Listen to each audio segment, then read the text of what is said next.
come down squarely with Darlene's school thing.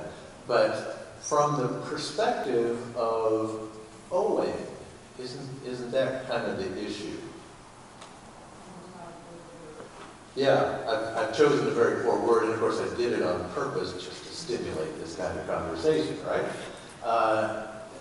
Does he owe us that, or is this some other kind of agreement besides a contractual agreement? So, yes? Grace is not owed, it's a gift. There you go. All right, so let's tuck all of that away. Does God owe Bob anything? Not in the sense that we think of as a contractual kind of relationship, but will God come through on his promise? Absolutely, unequivocally, without any question, right?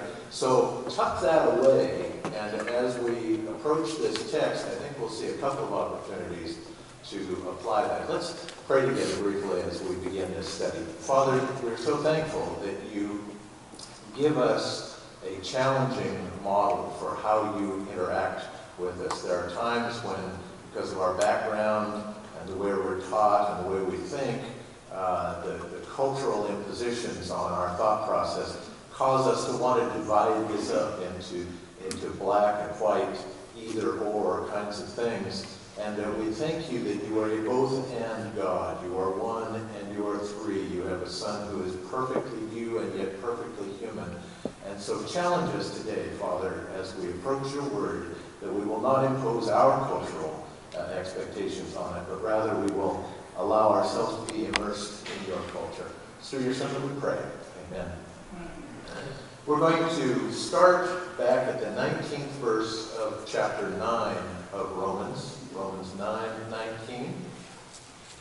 This is going to kind of hopefully give us a running start into chapter 10, where things are going to get really hairy for a while. And once again, I thank Mike Lawrence for absenting himself for what is arguably the most challenging part of Romans. I'll give him a really bad time when he gets back. Romans 9:19. You will then say to me, why then does he, that is God, still find fault? For who could resist his will? But who are you indeed, O man, O human being, to argue with God? I'm going to slip into the King James there. Who are you, O man? It's not a gender thing, okay? Who are you, O human being, to argue with God? What will what is molded say to the one who molds it, why have you made me like this? Has the potter no right over the clay to make out of the same lump one object for special use and another for ordinary use? What if God, desiring to show his wrath and make known his power, has endured with much patience the objects of wrath that are made for destruction? And what if he has done so in order to make known the riches of his glory for the objects of mercy, which he has prepared beforehand for glory, including us, whom he has called, not from the Jews only, but also from the Gentiles? As indeed he says in Hosea, those who were not my people, I will call my people, and her who was not beloved, I will call beloved. And in the very place where it was said to them, you are not my people, there they shall be called children of the living God. And Isaiah cries out concerning Israel, though the number of the children of Israel were like the sand of the sea, only a remnant of them will be saved. For the Lord will execute his sentence on the earth quickly and decisively. And as Isaiah predicted, if the Lord of hosts had not left survivors to us, we would have fared like Sodom and been made like Gomorrah. What then are we to say? Gentiles who did not strive for righteousness have attained it, that is, righteousness through faith. But Israel, who did strive for the righteousness that is based on the law, did not succeed in fulfilling that law. Why not? Here it comes, folks. Here's the answer. Because they did not strive for it on the basis of faith, but as if it were based on works. They have stumbled over the stumbling stone, as it is written, see, I am laying in Zion a stone that will make people stumble, a rock that will make them fall, and whoever believes in him shall not be put to shame. Brothers and sisters, my heart's desire and prayer to God for them, that is, the Jews, is that they may be saved. I can testify that they have a zeal for God, but it is not enlightened. For being ignorant of the righteousness that comes from God and seeking to establish their own, they have not submitted to God's righteousness. For Christ is the end of the law, so that there may be righteousness for everyone who believes. Let's stop there. It's not a very natural place to stop, but the way Paul writes, there really is no natural place to stop. So we're going to stop there. You see a couple of opportunities to apply that concept, that we tend to think of commitments as being quasi-legal, almost contractual commitments. If I do this, this, and this for you, as you have asked, then you promise that you will do that, that, and that for me. And to have this kind of, the Latin is quid pro quo relationship, I'll do what you want me to do if you'll do what I want you to do. And how is that not this context? He's talking about the Jews and why so many of the Jews of Paul's time and certainly of our time have not been responsive to the culmination, the summation and the completion of his plan in the gift of his Son. And what he says is not what he says in other places about their behavior toward the law. Other places he talks about how impossible it is to keep the law and how true it is that if you miss one piece of the law, you have missed the whole law. Okay? If you're going to survive by the law, you're going to have to do it on the basis of perfect, complete, total obedience to the law, and we can't do that. It's not in the cards. We're not going to have that capability. So that's not what he's saying here, though. What is he saying here? What's his reason why the Israelites of the flesh are having difficulty with this law?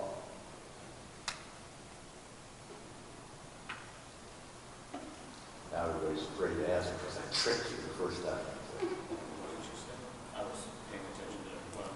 Yeah.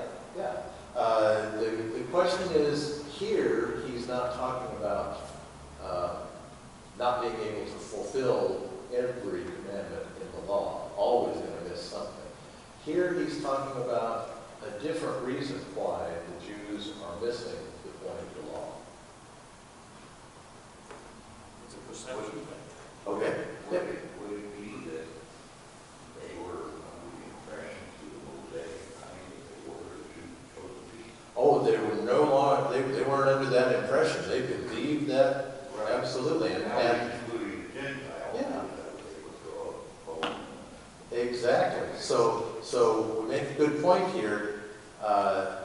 Part of this is, I was born a Jew, I was raised a Jew. Did Paul ever talk like that? Pharisee of Pharisees, you know. And yet, how did Paul respond to that heritage? He says, this is garbage. Just throw it out. It has nothing to do with my salvation. And that's really where we're headed with this. Paul says, let's back up to verse 30 of chapter 9. What are we to say? How should we respond to this information? Gentiles who did not strive for righteousness have attained it, that is, righteousness through faith. But Israel, who did strive for righteousness that is based on the law, did not succeed in fulfilling that law. Why not? Because they did not strive for it on the basis of faith, but as if it were based on works. So what's the difference? Bob has heard, believed, confessed, or repented, confessed, and been baptized. Why does God not owe Bob salvation? Why can't Bob stand at God's customer service counter and ring the bell? Hey, come on, let's get some service here. What's missing from that equation there? Why did Bob do all that? Go ahead, Luke. I think what's missing is the relationship between the person and God. And we have that relationship through faith. And even in the Old Testament, under the law was such that they could not keep every last thing perfectly because the laws sometimes contradicted each other. And you have to pick and choose which one you're going to keep. For example, they would circumcise a child on the 8th day, even though it was, the 7th day, even though it was the Sabbath, because circumcision is older than the Sabbath.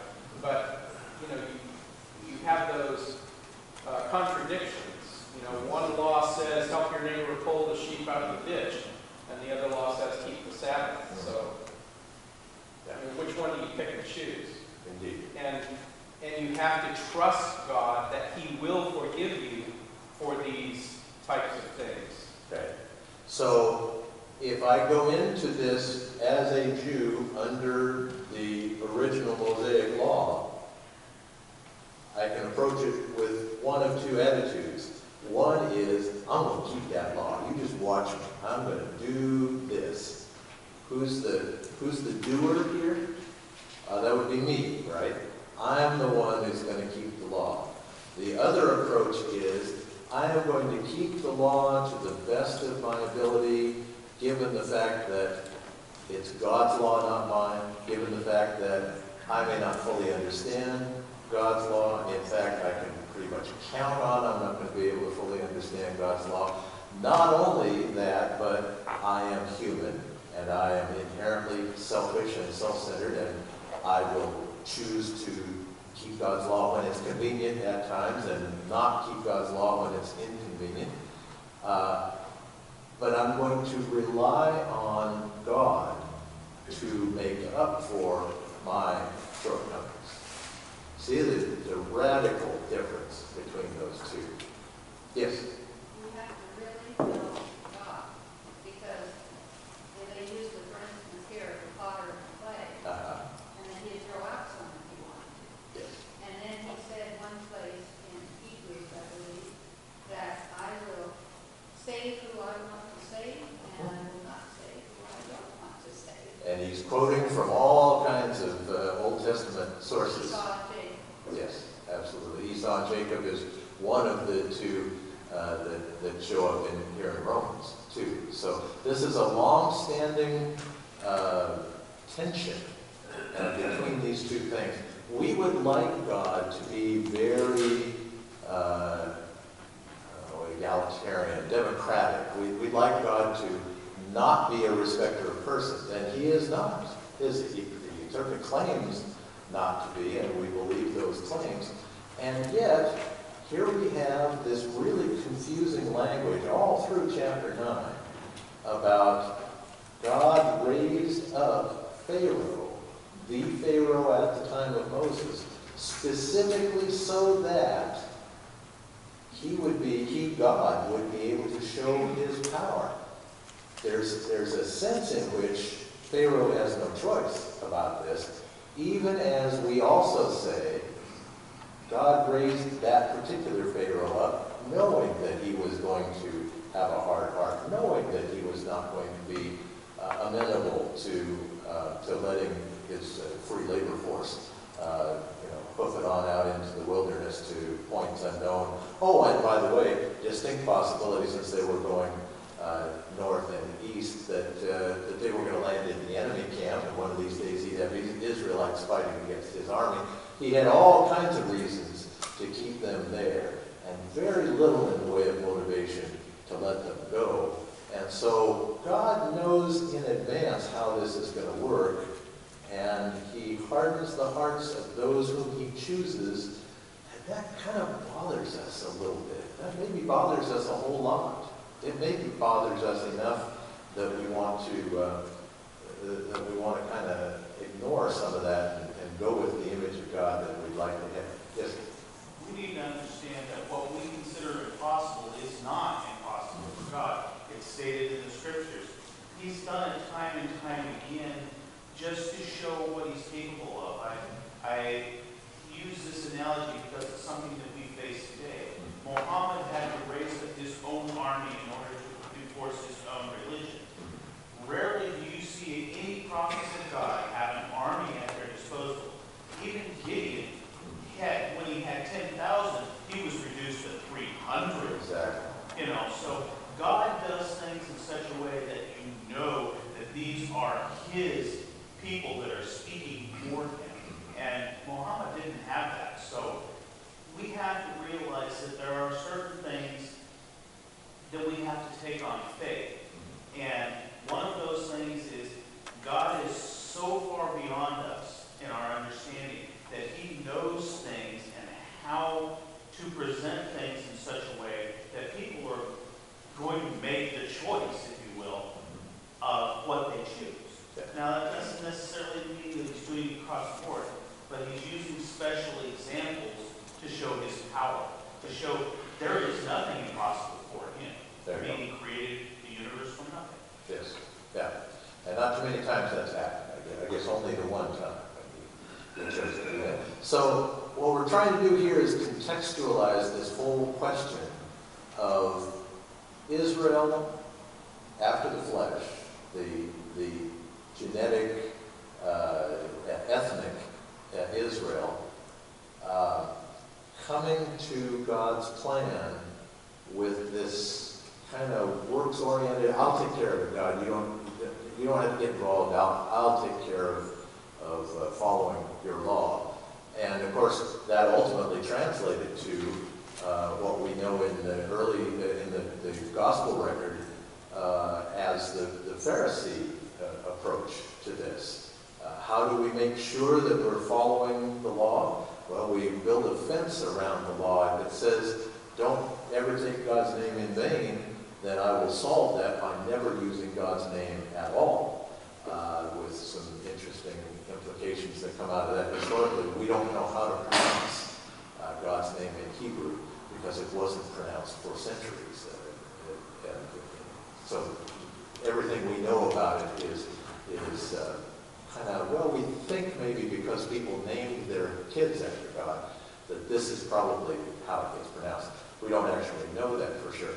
Is that a good way to go about it? Is that the way that Jesus approached obedience to the law? Give me an example of when Jesus appears to have broken the Mosaic law.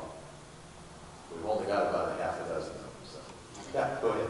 Healing a man on the Sabbath. He healed on the Sabbath. Would you all agree that healing is a work? Certainly the Pharisees at the time thought that it was a work. So why did he feel the ability to heal on the Sabbath was a good thing, in spite of the fact that, by all appearances, it broke the Mosaic law? What does he say about that?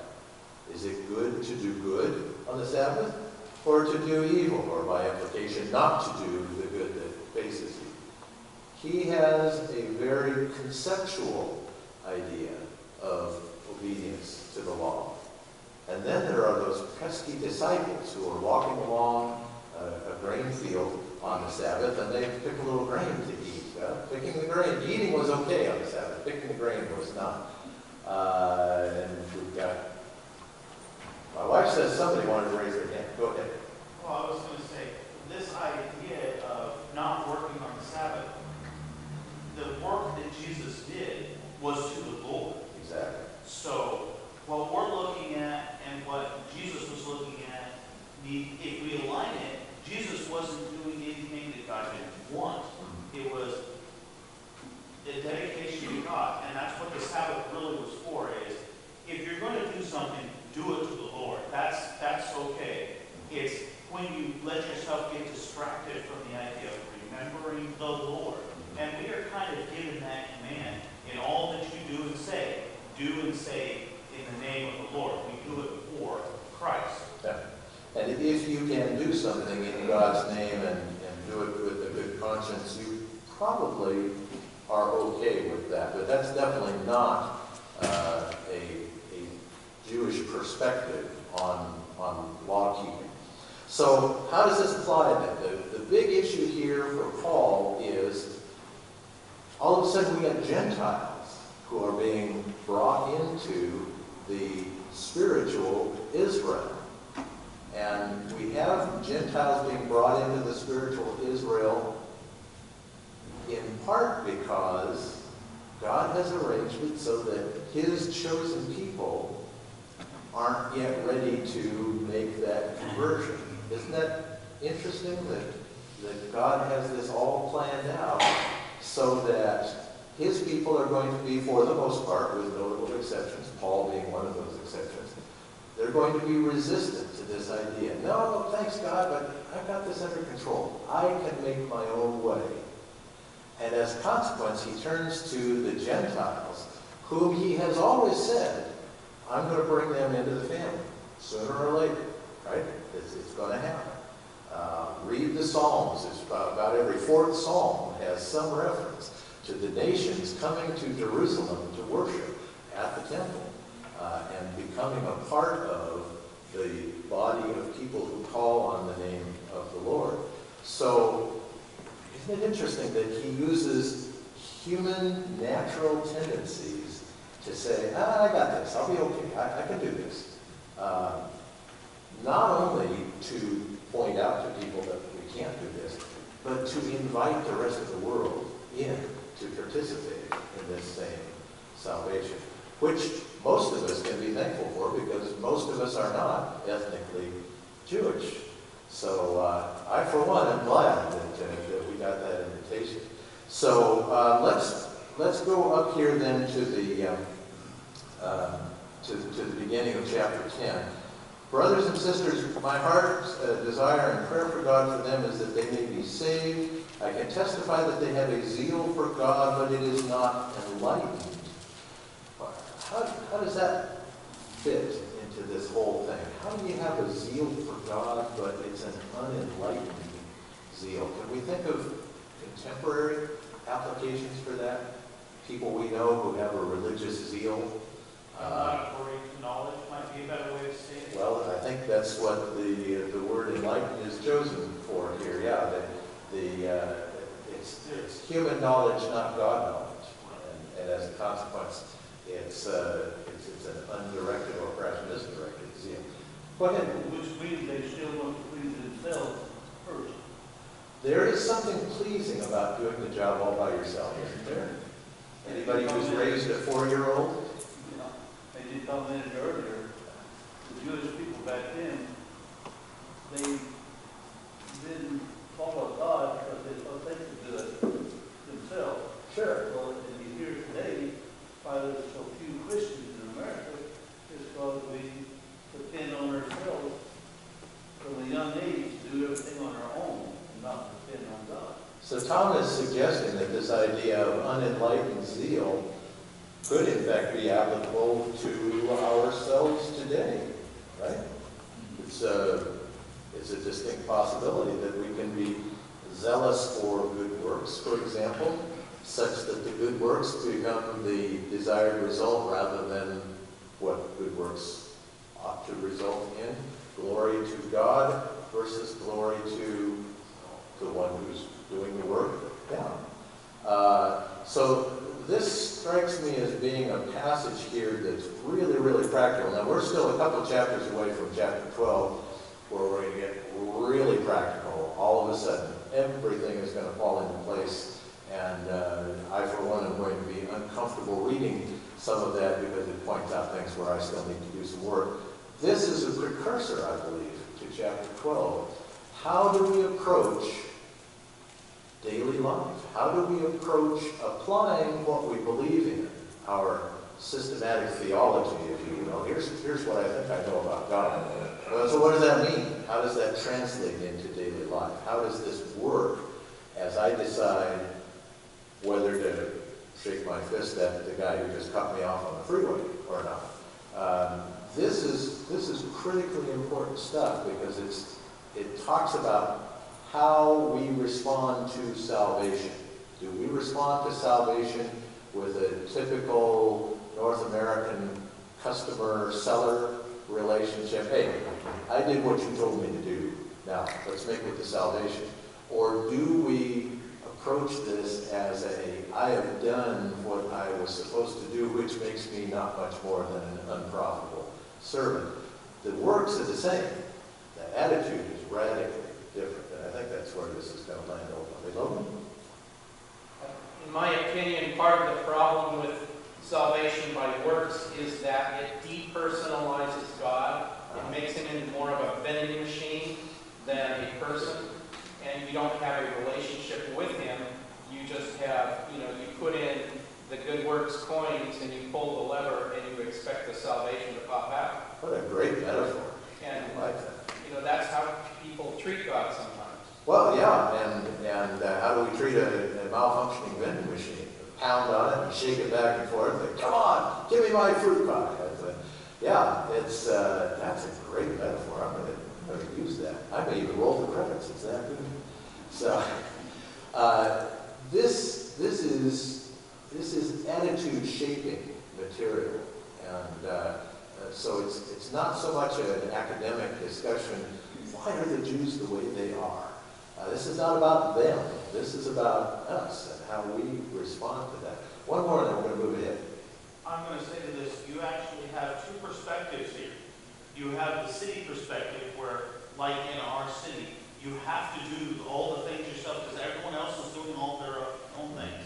You move out further into the country, and that changes where people are actually helpful. They realize that in order to be good neighbors, especially with such large properties, that you need to help take care of other people's things in order to make sure that the wild animals don't get the chickens or that your horses and cows don't run off. You want to make good relationships so that you're good neighbors. And that's where the thing is in the city, we become depersonalized, where we don't have those relationships. And that's where we see our biggest problems.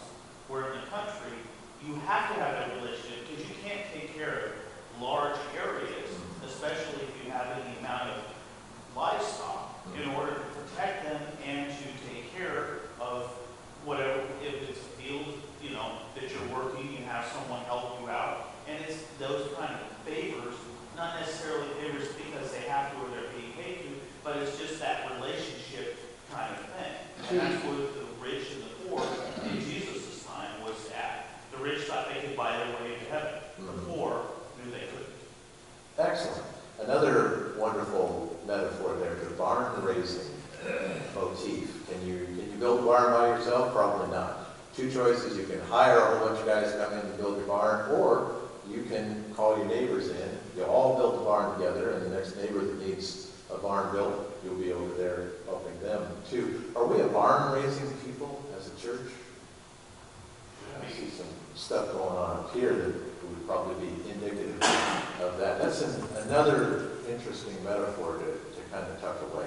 Let's move ahead then. I'm going to reread the first part of chapter 10 so we can get into this next section and try not to still be working on Romans when Christmas comes around.